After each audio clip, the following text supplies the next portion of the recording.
Assalamualaikum warahmatullahi wabarakatuh. Waalaikumsalam warahmatullahi wabarakatuh. Alhamdulillah wassalatu wassalamu ala Rasulillah Muhammad bin Abdullah wa ala alihi wa sahbihi wa mawalah la haula wala quwata illa billah. Ma ba'du. Pemirsa setia Media NU Pelangan dimanapun Anda berada, kembali lagi dalam program Syiar Ramadan MBC NU Pelangan bersama saya Muhammad Abror yang akan menemani Anda dalam beberapa menit ke depan. Tentu saya tidak sendirian karena pada kesempatan kali ini telah hadir di studio Media NU Pelangan Wakil Ketua MBC NU Pelangan, beliau Dr. Kiai Fudholi MPhilI. Saya ingin menyapa beliau dulu. Apa kabar Kiai? Alhamdulillah baik. Ya. Ini puasa sudah hampir selesai dan kemarin juga sudah bersama-sama kita mengikuti peringatan Nuzulul Quran. Pemirsa tentu akan lebih afdol jika pada momentum Ramadan ini kita tahu bersama Al-Quran diturunkan pada bulan Ramadan, dan kemudian kita juga sangat dianjurkan untuk memperbanyak amalan-amalan, meningkatkan amalan-amalan, termasuk meningkatkan dan memperbanyak bacaan Al-Quran. Nah, untuk itu perlu kiranya kita sharing, mendengarkan hal-hal yang berkenaan dengan keutamaan-keutamaan Al-Quran di bulan suci Ramadan, tepatnya bulan diturunkannya Al-Quran. Jadi biar tidak terlalu lama saya berbicara, saya ingin langsung saja menyerahkan kepada beliau apa saja ini Kiai di bulan Ramadan ini keutamaan-keutamaan Al-Quran, mengingat Al-Quran juga diturunkan pada bulan Ramadan ini. Baik. Terima kasih. Assalamualaikum warahmatullahi wabarakatuh. Bismillah, alhamdulillah, wassalatu wassalamu ala Rasulillah Muhammad ibn Abdullah wa ala alihi wa sahbihi wa mawalah wa ba'd.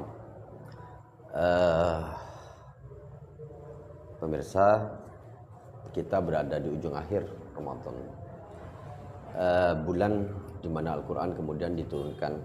Ada sebenarnya perbedaan ketika Al-Quran itu diturunkan. Pertama adalah kita sering menyebutnya Nuzulul Quran. Kemudian yang kedua ada sebuah ayat Al-Quran, Inna anzalnahu fi lailatul qadr. Jadi ada dua fenomena. Pertama adalah Nuzulul Quran, yang kedua adalah Lailatul Qadr. Hubungannya apa? Yang Lailatul Qadr ini adalah ketika Al-Quran diturunkan oleh Allah ke Baitul Izzah, dan itu terjadi pada malam Lailatul Qadr tanggal 24 Ramadan. Yang kedua adalah ketika Al-Quran diturunkan dari Baitul Izzah pada Rasulullah SAW, dan ini terjadi pada 17 Ramadan. Kalau dalam Al-Quran itu indikasinya yang Nuzulul Quran ini bersamaan 2 tahun berikutnya kan berbarengan dengan terjadinya perang Badar pada hari Jumat, yaitu terjadi pada tanggal 17 Ramadan, atau disebut dalam Al-Quran itu Yaumul Taqal Jam'an, bertemunya dua pasukan. Itu turunnya Al-Quran dari Baitul Izzah pada Rasulullah secara berangsur-angsur. Dan Al-Quran ini salah satu kitab penyempurna dari semua kitab yang telah diturunkan oleh Allah. Makanya banyak sekali ayat-ayat yang kemudian dalam Al-Quran itu merujuk pada kaum-kaum sebelum kita. Salah satunya adalah perintah salat, perintah puasa. Perintah puasa ini kama kutiba 'alal ladzina min qablikum, yaitu orang-orang sebelum kita. Kenapa? Karena Al-Quran ini pada hakikatnya adalah penyempurna dari semua kitab-kitab yang telah Allah turunkan sebelumnya. Ada beberapa indikasi ayat juga yang kemudian ditafsiri oleh beberapa ulama itu sebagai nasah dari ajaran-ajaran sebelum Islam. Ma nansakh min ayatin aw nunsiha na'ti bi khairin minha aw misliha. Walaupun kemudian ada beberapa ulama yang juga mengartikan ayat ini lebih pada ayat nasah untuk menasah ayat-ayat Al-Quran sendiri. Tapi ada beberapa ulama yang kemudian menafsirkan ayat ini sebagai ayat untuk menyempurnakan atau menasah syariat-syariat sebelum Islam. Itu terkait dengan Al-Quran, diturunkannya Al-Quran. Apa Al-Quran? Imam Ali As-Sabuni itu dalam At-Tibyan mengatakan Al-Quran huwa kalamullah al-mu'jiz, sebagai mukjizat, al-mu'jiz al-munazzal ala khatamil anbiya wal mursalin biwasitatil amin Jibril alaihissalam, al-maktub fil masahif al-manqulu ilaina bitawatir, al-muta'abbadu bitilawati, al-mabdu' bi suratil Fatihah, al-mukhtatimu bi suratin Nas. Artinya apa? Al-Quran diturunkan secara mutawatir. Makanya kemudian ayat Al-Quran ini tersambung, terjaga sampai yaumul qiyamah. Karena memang Al-Quran ini mutawatir. Dan kemutawatirannya dalam segala hal, dalam segala aspek, termasuk dalam bacaan. Makanya kemudian Al-Ghazali ketika mengartikan Al-Qira'ah itu adalah hiyal asya la tuhkam wa la tufham la budda alaina bitalaqi wal musyafah. Ada. Jadi ada guru. Gak bisa kemudian Al-Quran itu bacanya saya langsung baca, gak tanpa belajar gak bisa. Karena ada kemutawatiran, ada sambungan sanad dari Rasulullah sampai ke kita pada hari ini. Makanya banyak macamnya, kemudian terjaga bacaannya. Kenapa? Karena memang Al-Quran mutawatir. Al-Quran itu mutawatir. Selain kemutawatiran ini juga jaminan oleh Allah. Dalam Al-Quran pada surah Al-Waqi'ah itu bahwa Al-Quran itu dijaga kesuciannya oleh Allah. Dan ini jaminan. Apakah jaminan Allah itu mutlak? Dan ini mutlak. Makanya banyak kemudian orang-orang berusaha untuk mencari kesalahan Al-Quran, akhirnya masuk Islam. Banyak orang-orang yang mengkaji tentang Al-Quran, akhirnya mengagumi kebenaran Al-Quran. Contoh adalah Dr. Boris Moshail dari Perancis. Beliau mencari kesalahan-kesalahan Al-Quran. Yang terjadi kemudian akhirnya beliau menjadi seorang mu'allaf. Beliau menulis sebuah buku berjudul Bible, Quran and Science Modern. Hanya karena mencari terkait dengan kesalahan-kesalahan ayat dalam Al-Quran. Yang kedua adalah Dr. Sasiku Murata. Ketika beliau mencari tentang sufisme dan mencari kesalahan-kesalahan dalam Al-Quran terkait sufisme, terkait Tuhan, akhirnya beliau terperosok dalam kebingungan dan menemukan kebenaran dalam Al-Quran. Beliau kemudian menulis sebuah buku, The Tao of Islam. Buku yang kemudian menggambarkan bagaimana semesta dan Allah itu sendiri seperti apa. Itu perspektif orang Barat. Banyak orang semakin dalam mengkaji Al-Quran, maka dia akan semakin terikat oleh Al-Quran itu. Semakin dalam dia masuk untuk memahami Al-Quran, dia akan semakin tidak paham dan ada rasa kurang. Dan dia akan terus masuk ke dalam. Disitulah kemudian Al-Quran akan mengikat dia. Jadi banyak menemukan kebenaran dengan cara mengkaji, mencari tahu, termasuk mencari kesalahan. Betul. Makanya semakin Al-Quran dicari kesalahannya, maka yang tampak adalah kebenaran. Ini terkait Al-Quran. Terkait Al-Quran, baik. Kemudian ini masih ada banyak berbagai macam perspektif yang berbeda-beda tentang Lailatul Qadar. Karena di surat Al-Qadar itu kan bahwa Al-Quran diturunkan pada malam Lailatul Qadar. Iya. Sementara Al-Quran tadi disebutkan diturunkan pada tanggal 17 Ramadan. Betul. Nah, beberapa pendapat yang masyhur menyebutkan bahwa Lailatul Qadar itu bisa kita buru pada tanggal-tanggal ganjil di akhir 10 hari terakhir bulan Ramadan. Nah, jadi perbedaan semacam itu sebenarnya seperti apa, Kiai? Ya. Apakah memang Lailatul Qadar itu bisa kita buru dari awal Ramadan atau tanggal 17 Ramadan itu sendiri atau gimana? Ibrahim bin Adham itu pernah ditanya oleh Asyibli, apakah dia tidak ikut berburu Lailatul Qadar? Apa jawaban Ibrahim bin Adham? Apa yang harus saya buru? Setiap hari saya beribadah dari pagi sampai malam. Saya mendekatkan diri pada Allah. Ya sudah, Lailatul Qadar bagi saya adalah setiap hari. Saya menikmati pertemuan saya dengan Tuhan melalui hatinya tentunya, karena tidak mungkin bertemu secara langsung. Karena Tuhan itu dalam pandangan Siti Aisyah itu kan tidak bisa dilihat. Sebagaimana ayat la tudrikul absar wa huwa yudrikul absar wa huwal latiful khabir. Bisa dilihat, tapi nanti kan di akhirat. Dan ini kan ajaran syariah. Artinya wujuhu yawma idzin nadhirah ila rabbiha nadhirah. Tapi Ibrahim bin Adham merasakan keasikan memadu kasih dengan Allah itu setiap hari.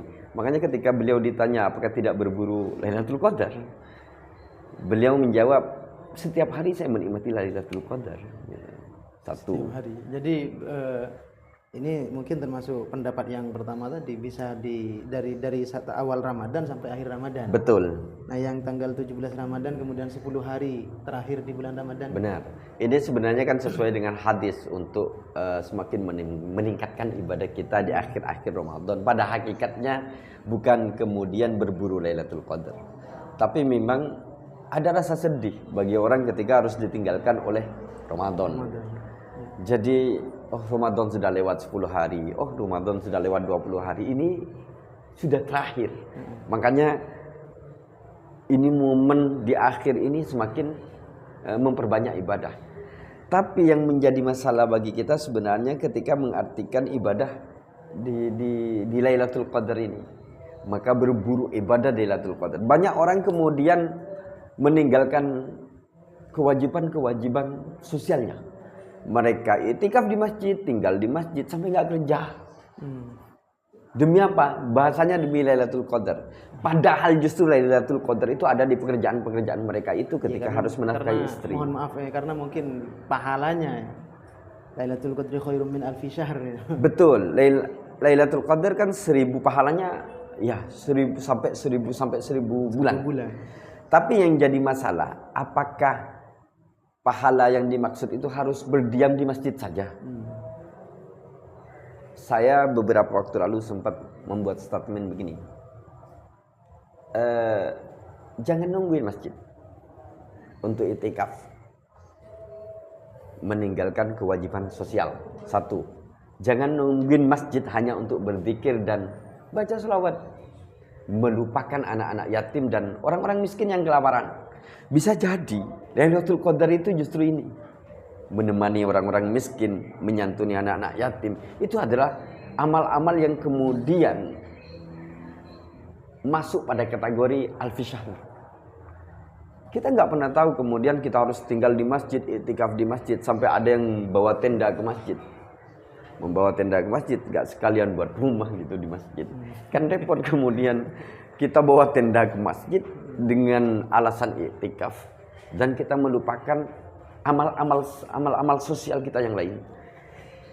Momen Ramadan itu pada hakikatnya adalah momen di mana kita menyapa anak-anak yatim, menyapa orang-orang miskin. Karena salah satu pendusta agama itu bukan kemudian orang yang tidak sholat, bukan orang yang kemudian tidak ibadah, tapi orang-orang yang justru meninggalkan anak yatim, tidak menyantuni anak yatim sedangkan dia mampu untuk nyantuni, kemudian dia melupakan orang-orang miskin. Dia melupakan orang-orang miskin. Itu masuk dalam ibadah sosial yang tadi. Iya. Karena begini kan, kita selalu terfokus di akhir Ramadan itu pada malam harinya. Jadi pikiran kita Lailatul Qadar kan malam hari. Malam hari. Lailah kan. Iya. Jadi pada siang hari nggak akan ada Lailatul Qadar. Jadi siang harinya kita tidur seharian, malamnya baru beribadah. Nggak begitu konsepnya, itu nggak begitu. Tapi hadis yang berbicara tentang akhir Ramadan itu tidak kemudian membatasi antara siang dan malam. Jadi bagaimana di akhir Ramadan, bahasanya kan di akhir Ramadan. Toh kita puasanya kan siang hari bukan malam hari. Di akhir Ramadan ini kita memanfaatkan sebaik mungkin untuk beribadah. Untuk beribadah. Membaca Al-Quran, silakan membaca Al-Quran. Baik kok, pahalanya banyak.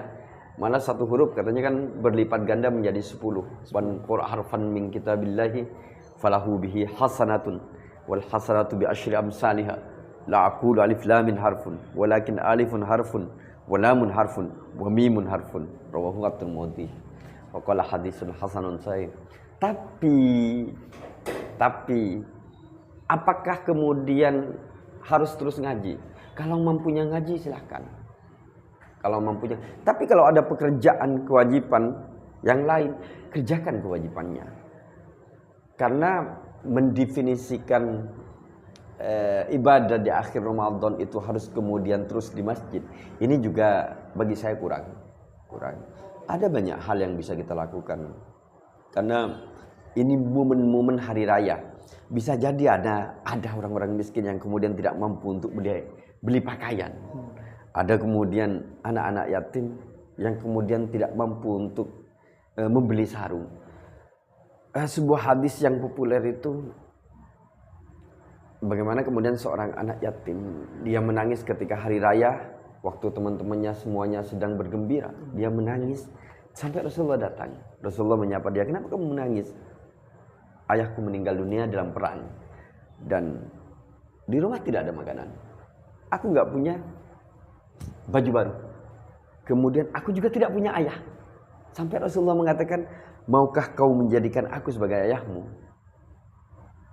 Dan membahagiakan anak yatim begitu, saya kira akan sangat luar biasa. Mungkin bisa jadi, karena hanya Allah yang tahu. Itu malah lebih baik daripada kita duduk-duduk di masjid dengan alasan itikaf saja, yang hanya mementingkan ibadah kita sendiri. Jadi ada kalanya ibadah sosial itu lebih diprioritaskan. Iya, di Al-Quran itu relasi sosial itu sangat luar biasa banyak. Relasi sosial itu sangat luar biasa banyak. Karena pada hakikatnya dari rukun Islam kita saja, rukun Islam kita yang unsur sosialnya lebih tinggi, yang tidak ada unsur sosialnya mungkin syahadat. Tapi ada implikasi mungkin sosial dari syahadat karena keyakinan pada Tuhan. Tapi puasa itu unsur sosial. Salat unsur sosial karena tanha anil fahsya'i wal munkar. Kemudian zakat, apalagi haji unsur sosial. Kenapa haji unsur sosial? Banyak hal. Ketika kita kemudian berangkat, kita pasti bersama-sama. Kemudian disatukan di Arafah. Kemudian harus melepaskan semua pangkat, derajat dan yang lain, kita hanya satu pakaian. Itu pakaiannya pun pakaian ihram setengah jadi. Pakaiannya setengah jadi, dan itu adalah unsur sosial. Makanya kemudian kalau kita melupakan unsur sosial atau kemudian tidak memasukkan unsur sosial dalam menafsirkan Lailatul Qadar pun masih kurang. Ada banyak hal kita lupakan itu. Sampai kemudian harus meninggalkan semua kegiatan-kegiatan sosial kita, dan kita kemudian lebih berdiam diri di masjid, baca istighfar, zikir, baca sholawat. Apakah baca sholawat tidak bisa? Masjid baik, masjid adalah tempat yang baik lah. Tapi apakah baca sholawat ini tidak bisa dilakukan di tempat kerja? Apakah zikir dan istighfar tidak bisa dilakukan di tempat kerja? Ini kan jadi polemik juga. Makanya kemudian mengartikan konteks Lailatul Qadar Alfi Syahr itu seperti apa juga harus dikonstruksi ulang. Jadi tidak hanya memburu Lailatul Qadar, tidak hanya ibadah semalaman di masjid, tapi juga memperhatikan ibadah-ibadah sosial yang mungkin hal itu lebih dibutuhkan bagi masyarakat. Betul. Kemudian ini terkait dengan keutamaan Al-Quran, bahwa di surah Al-Baqarah ini kan disebutkan bahwa dzalikal kitabul la raiba fihi hudan lil muttaqin, petunjuk bagi orang-orang yang takwa. Ya. Nah, hal-hal apa yang bisa kita lakukan untuk mencapai ketakwaan sehingga kita bisa menjadi bagian dari hudan lil muttaqin ini? Saya teringat Ki Abdul Mujib Abbas, Sayyidina Ki Abdul Mujib Abbas Al-Zini Buduran. Beliau itu sering bilang begini, jangan berbicara takwa ketika kamu tidak mampu untuk takwa. Makanya banyak santri Buduran kalau ketika beliau itu nggak mau menjadi Bilal atau khotib di Jumat karena ada syarat harus membaca ittaqullah. Kenapa? Karena saya sendiri pun mungkin belum sampai pada tataran itu. Tapi Al-Quran ini mempunyai banyak sekali keunggulan. Ada banyak keutamaan dari Al-Quran sebagai syafaah ketika nanti di akhir kiamat. Iqra'ul Qur'an fa innahu ya'ti yaumal qiyamati syafi'an li ashabih. Itu satu. Kemudian Al-Qur'an ini sebagai obat.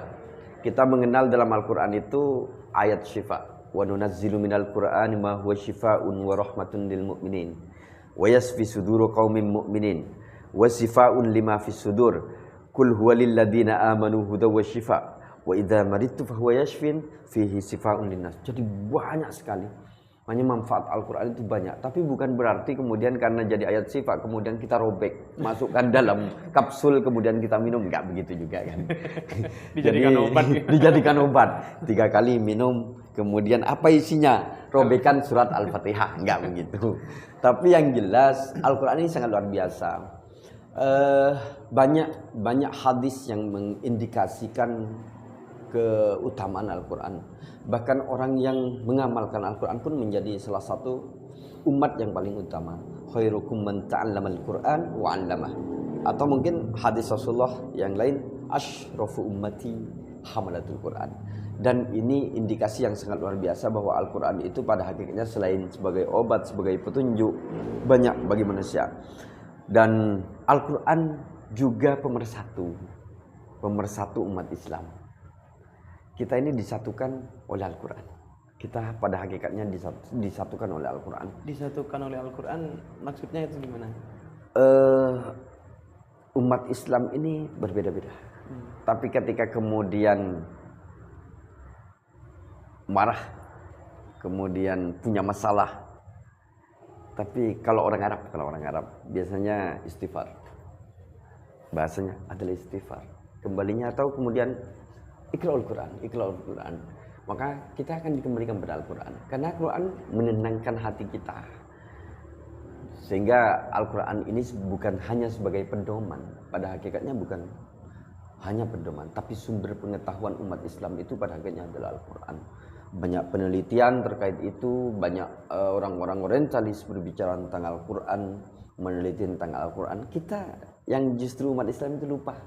Terkait itu kita lupa. Tapi orang-orang orientalis itu meneliti Al-Quran dengan baik. Mereka mengungkapkan keunggulan Al-Quran. Kita nggak bisa melakukan itu. Kita hanya menikmati bacaan-bacaan Al-Quran seperti apa dan bagaimana. Sedangkan mereka di luar kita itu bukan hanya membaca, tapi mengkaji Al-Quran seperti apa dan bagaimana. Itu perbedaan-perbedaan yang mungkin ke depan harus kita rubah. Bahwa Al-Quran ini selain sebagai pedoman hidup, tapi sumber intelektual kita, sumber intelektual kaum muslim. Ini yang mungkin harus dibumikan, harus diteliti, harus dikaji secara cermat oleh umat Islam. Baik, nampaknya ini sudah banyak yang sudah bisa kita petik dari diskusi pada kesempatan kali ini. Bahwa beliau barusan sudah menyampaikan perlu ada progres di kalangan umat Islam sendiri. Ya. Dengan Al-Quran tidak hanya sekedar dibaca, tapi juga dikaji, dipahami. Al-Quran benar-benar menjadi pedoman hidup. Al-Quran benar-benar menjadi sumber pengetahuan. Nah, benar. Ini yang terakhir, Kiai. Mungkin ada tips ataupun langkah-langkah apa yang bisa kita lakukan untuk mencapai progres yang barusan, menjadikan Al-Quran sebagai pedoman hidup dan benar-benar menjadikan Al-Quran sebagai sumber pengetahuan, sehingga Al-Quran pada intinya bisa menenangkan kehidupan. Ya, kadang umat Islam itu terlalu takut untuk membuka Al-Quran. Jadi Al-Quran itu oleh umat Islam hanya cukup dibaca kemudian diletakkan di tempat yang paling tinggi. Ini yang kemudian bagi saya kadang kurang respect dengan model-model begini.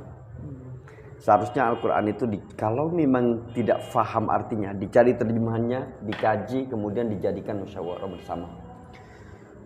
Kajian-kajian kalimat, kajian-kajian perkata dalam Al-Quran itu sebenarnya di barat, kemudian di dunia Islam yang lain kayak di Saudi, di Mesir, itu tumbuh berkembang dengan pesat. Tapi di Indonesia ini tidak menjamur.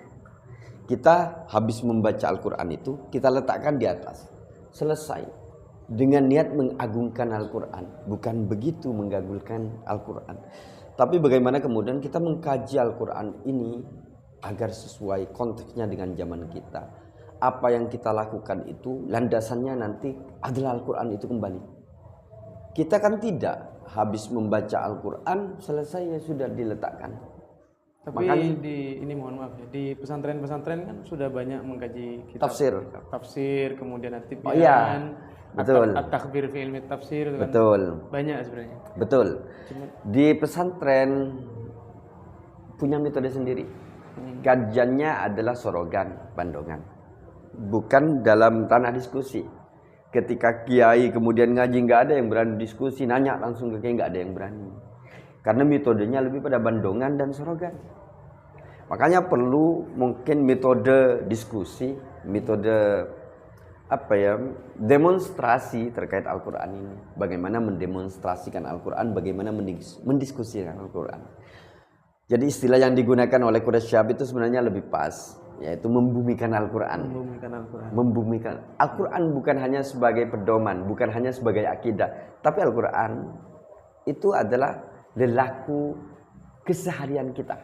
Jadi minal akidah ila saurah. Makanya kalau kemudian Al-Quran hanya menjadi pedoman hidup yang seperti apa? Ini bahasa-bahasa begini kan banyak. Pedoman hidup yang seperti apa hanya dibaca. Tapi yang senyata-nyatanya pedoman hidup. Iya, yang bagaimana kemudian implikasi, ada aplikasi dari ayat-ayat Al-Quran itu dalam kehidupan nyata. Mengkaji, kenapa harus alif lam ro? Kenapa alif lam mim? Atau mungkin ada istilah teman-teman itu kan selalu, kenapa sih basmalah itu ada di awal ayat? Ini saja kan jadi banyak pembicaraan. Ada teman itu tanya, Pak, kenapa basmalah itu ada di awal ayat? Saya selalu jawab, basmalah itu adalah ayat pertama yang turun. Basmalah adalah ayat pertama yang turun, yang kemudian oleh Allah diperintahkan untuk dibaca. Iqra bismi. Bacalah basmalah. Makanya kemudian basmalah sudah ada. Bukan langsung Iqra yang pertama. Iya, tapi Iqra. Kemudian Rasulullah kan menjawab ma'ana biqori. Kita mengartikan ma'ana biqori, saya tidak bisa membaca. Bagaimana kalau kemudian saya artikan berbeda? Artinya apa yang harus saya baca? Ma'ana biqori. Sesuatu yang disodorkan untuk dibaca kan harus ada. Bacalah, apa yang harus dibaca? Sebenarnya seharusnya kan begitu. Bukan saya tidak bisa membaca. Apa yang mau dibaca? Malaikat Jibril nggak bawa teks. Jadi Rasulullah bertanya, ma'ana biqori, apa yang harus saya baca? Baru kemudian Bismi Rabbik. Basmalah ternyata. Ayat itu, makanya kemudian basmalah ada selalu di awal setiap ayat. Kajian-kajian kecil begini kan nggak kemudian kita bumikan. Kita nggak mengkaji itu, menerima apa adanya bahwa basmalah seperti ini. Ibnu Arabi itu mengatakan bahwa tahu nggak bahwa Al-Quran itu pada hakikatnya dari 28 huruf itu semua huruf itu berdiri. Lalu kemudian Ibnu Arabi mengatakan Allah waktu itu kemudian berfirman pada huruf-huruf itu usjudu warka'u. Baru kemudian huruf-huruf itu membentuk sesuai kodratnya.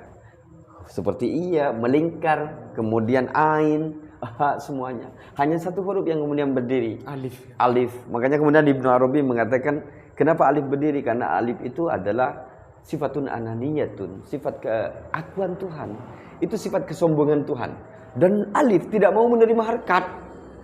Karena dia itu sifat keakuan Tuhan, makanya yang menerima harkat apa? Hamzah lah, ada hamzah. Dan kajian ini kan kajian-kajian sepele yang kemudian seharusnya dikaji lebih mendalam oleh kita. Ini menariknya Al-Quran begini. Dan kita mungkin adik-adik mahasiswa, pelajar, saatnya mengkaji hal-hal kecil begini dalam Al-Quran. Kita kan tidak hanya membaca, betul. Lebih dalam tentang Al-Quran. Betul. Tidak hanya sebatas dibaca hurufnya. Betul. Itu yang kemudian Al-Quran itu akan menjadi menarik ketika begitu. Fazlur Rahman kan mengatakan bahwa Al-Quran pada hakikatnya adalah teks mati. Kita nggak mau menerima itu. Siapa yang menghidupkan? Kita yang menghidupkan. Kalau bukan kita siapa lagi? Kalau bukan kita siapa lagi? Umat Islam. Masa kemudian yang mengkaji itu terus orientalis, kan nggak baik juga. Ya, Karena Quran ini kitab meskipun kita. pada akhirnya mereka yang mencari-cari kesalahan, pada akhirnya menemukan kebenaran dalam Al-Quran itu sendiri. Sementara kita yang sudah di jalan agama Islam, yang benar, yang benar, ini justru diem, justru kita diem. Dan ini seharusnya kita menyadari akan hal ini. Benar, benar. Terima kasih Kiai. Baik, terima kasih. Sudah hampir, ya sudah 30 menitan kita berdiskusi tentang keutamaan Al-Quran. Mudah-mudahan diskusi di bulan Ramadan ini beriring dengan barokah. Amin. Barokah para muassis Nahdlatul Ulama. Amin. Barokah Al-Quran, dan mudah-mudahan puasa kita, ibadah kita selama bulan Ramadan diterima oleh Allah Subhanahu wa taala. Amin. Amin amin ya rabbal alamin. Terima kasih pemirsa media NU Pelengahan. Ikuti terus kegiatan-kegiatan program-program dari MBC NU Pelengahan. Jangan lupa ya sahabat-sahabat untuk subscribe, like, komen akun YouTube ataupun media sosial lain media NU Pelengahan. Terakhir Kiai, kesimpulan sebelum kita akhiri diskusi ini. Al-Quran sebagai pedoman hidup itu jangan hanya diletakkan di rak-rak lemari kita, tapi selain dibaca, mari kita kaji. Ke depan kita kaji bahwa Al-Quran ini bukan hanya untuk dibaca saja. Ada banyak hal, ada banyak rahasia, ada gharaibul Quran, ada gharaib yang kemudian tersimpan sangat luar biasa dalam teks-teks Al-Quran yang diturunkan oleh Allah pada Rasulullah. Dan ini menjadi kewajiban kita sebagai umat Islam untuk terus mengkaji, mendalami kajian-kajian Al-Quran. Kemudian termasuk salah satunya adalah sebabun nuzul. Kemudian takwilul Quran, tafsirul Quran. Ini adalah hal-hal penting yang harus dilakukan oleh umat Islam.